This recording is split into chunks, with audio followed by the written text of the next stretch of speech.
Special Advisor to President Bola Tinubu on Information and Strategy, Bayo Onanuga, says the cabinet reshuffling of the president is to bring more development in the country. He stated this on our program Beyond 100 Days, while confirming that the suspended Minister of Humanitarian Affairs and Poverty Alleviation, Betta, has been discharged of her duties with a recent appointment made by the president to the ministry. More nominated.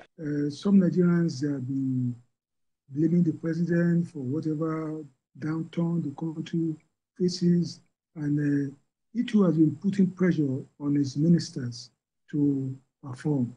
And just before he went on vacation, he actually asked them to go out there to tell the Nigerian people what they have been doing, because as he told them then, the report he keeps getting was that the ministers are not, that the government was not performing. He knows the government is performing, and the ministers need to come out there to project what the government has been doing since last year May. The president today appointed or nominated a new minister of humanitarian affairs. So that's, without saying anything, that shows that it's not going to be possible for Dr. Betta to return to this cabinet. I think the case has already been concluded. Joining me for more discussions is a senior special assistant to the president on print media, Abdulaziz. Abdulaziz, good to have you join us on the program. The asset to the president has explained that this was a case of discharge and not sack. Could you throw more light on this word? Does it mean that their being discharged is a function of not meeting up with expectation of the president? Well, thank you very much for having me. And first, I would, like you asked, shed light on that, because it is one thing to dismiss.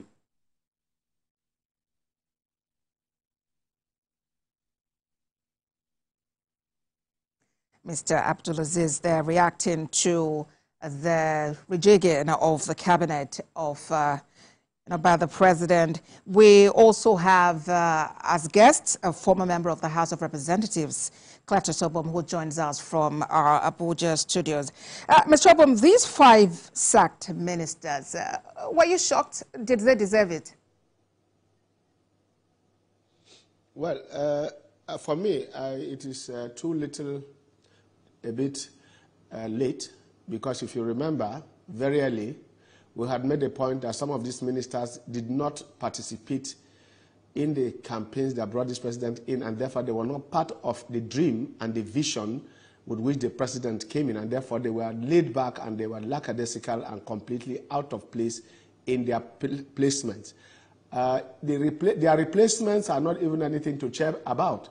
I see another reshufflement. The happiness about it is that this president is not afraid to make changes and to admit where there are crises or where there are challenges. And that is what he has demonstrated after just barely 18 months in office. He has taken those bold decisions and has shown that he is not deficient in courage. And the wisdom of his actions can only show in the kind of impact that these ministers will make. But let me make the point very clearly to Nigerians this night that most of the names we are seeing being introduced are completely alien to us, whether in the public space or in the private space. Most of the names that have just been named this evening are completely new to Nigerians, especially people like us in the public space. So we want to see them surprise us.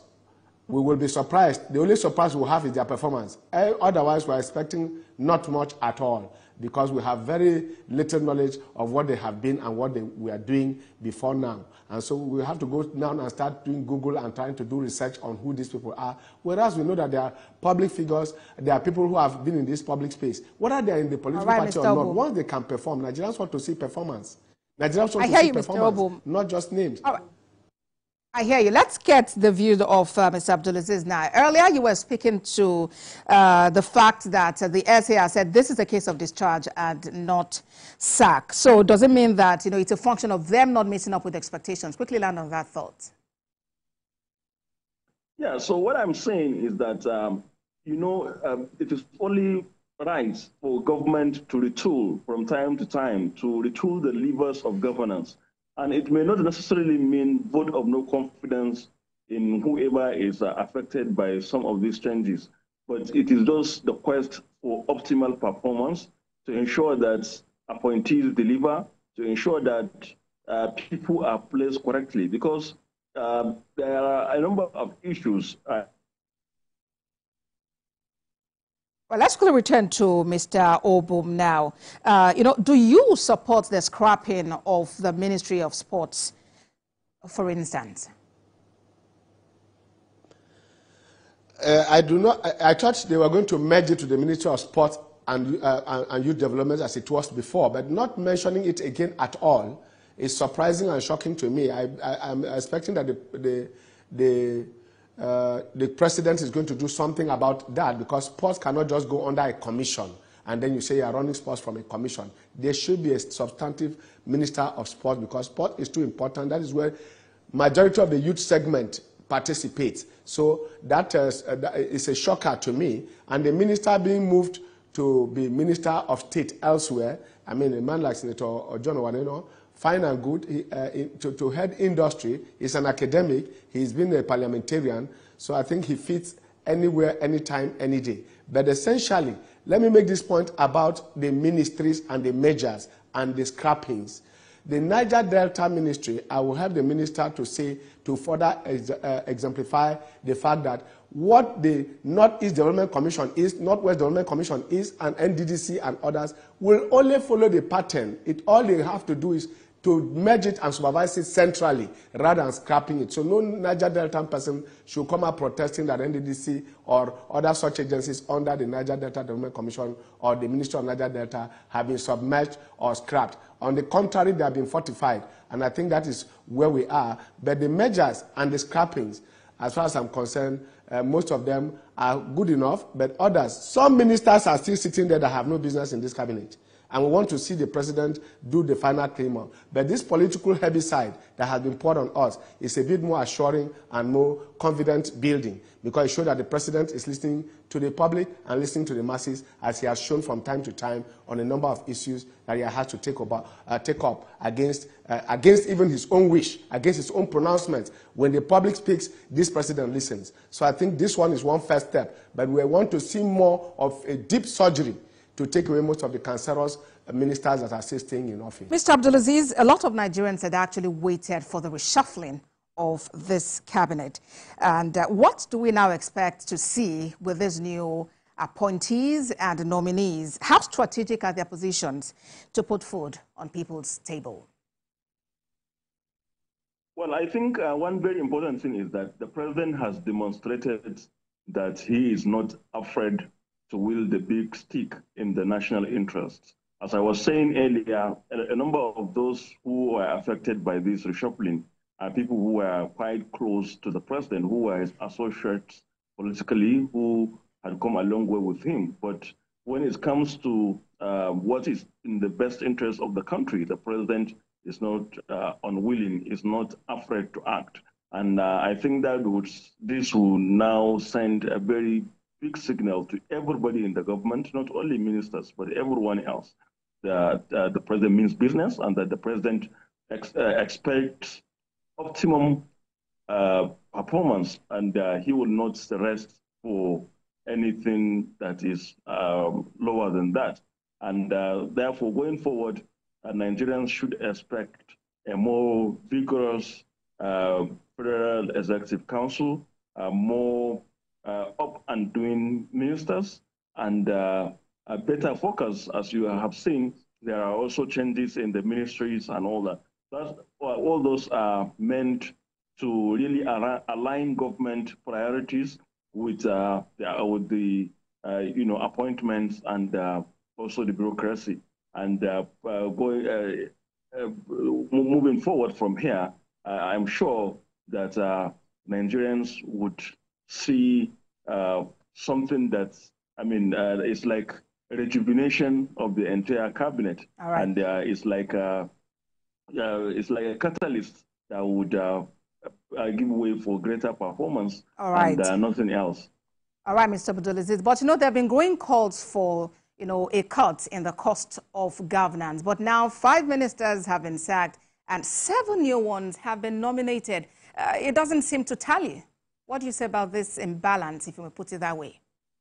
Well, I would not call it imbalance. Remember that there was a ministry who was not with a minister for a long time. Remember that there is a state that has no minister. So all those things were in place. So those things had to be replaced. Like Plateau State had not had minister for a long time since Senator Simon Lalong went to join the Senate. And therefore, also, you should also think about alignment. One important thing is people, when they think of cutting of cost of governance, they think of number of ministers or number of appointees. But I think the most important thing is to look at efficiency, is to look at usability and the role they are playing. Are they redundant? Are they needless appointments? And now what this reshuffling done today has shown is also to balance all these needs of manpower versus reality on on ground, and also efficiency. And that is why you have key ministries who had no minister of state, where the ministers were really struggling to keep up with the pace that the president wanted in terms of delivery and governance. For example, if you look at Ministry of Foreign Affairs, Ministry of Finance, Ministry of Trade and Investment, all these were ministries that had only one minister, Ministry of Works as well. But with these changes, a number of ministers, ministers of states were appointed into these ministries to help, reduce the workload on the existing ministers there. Also, we've seen the removal of the office of Minister of State from some ministries that perhaps the president, in his wisdom, now think we don't really need ministers of state in those ministries. So what happened is really more like a rationalization of the entire cabinet, which is more important than just sacking people or appointing people. No, but it's the rationalization of the cabinet. I hear you, and really do need to go. But one final numbers where they are needed are reduced from. Mr. Abdulaziz, you really need to pause now. Let's get a final thought from Mr. Obum, who is also in Abuja. We've seen, this reshuffling. We've seen someone move from sport to, some other ministry. And I would also really like you to respond to this issue of cost of governance. Are you concerned about the fact that we're discharging 5 people of their duties and bringing in 7 new people? Yes, I think in juggling those figures, what you missed out is what the SH there tried to explain, that indeed there was no increment. And on the contrary, if you saw and discovered that about 2 or 3 ministries were merged, others were completely scrapped. So you couldn't have said that. What is happening is the exigency of time, efficiency, and productivity, performance. That is what the president considered in bringing in this. They are not just brought in there for the purpose of political patronage for persons and other such things. After 18 months, he has considered that he's an economist, an accountant, and you know how shrewd those professionals can be. So he must have thought out all this and then brought it out to the table. And after rationalization, they came out with what we have now. So cost of governance is the method and manner in which office holders, why should you have 10 cars? That is what you are dealing about cost of government, not just the salary. Because the salary, after we are still employing in the public service. So if the Revenue Mobilization and Fiscal Commission fixes salaries for public officers of that category, clearly the cost of governance will not be the issue. It is the opulence of going to bring in superfluous appendages and appurtenances of office that have become a crisis point for governance, and especially governance crisis and cost. For now, I do not think that under our present economic circumstances, we do not need these people. We need quality people. That's why I insist that performance should be the benchmark upon which anybody should be kept in office. And most of the people who do not share in the vision of this government should not be allowed to stay in office. I hear you, Mr. Obum. Thank you so much for talking to us. Cletus Obum is former member, House of Representatives, and Abdulaziz is SSA to the President on print media. Thank you very much, gentlemen, for your time with us.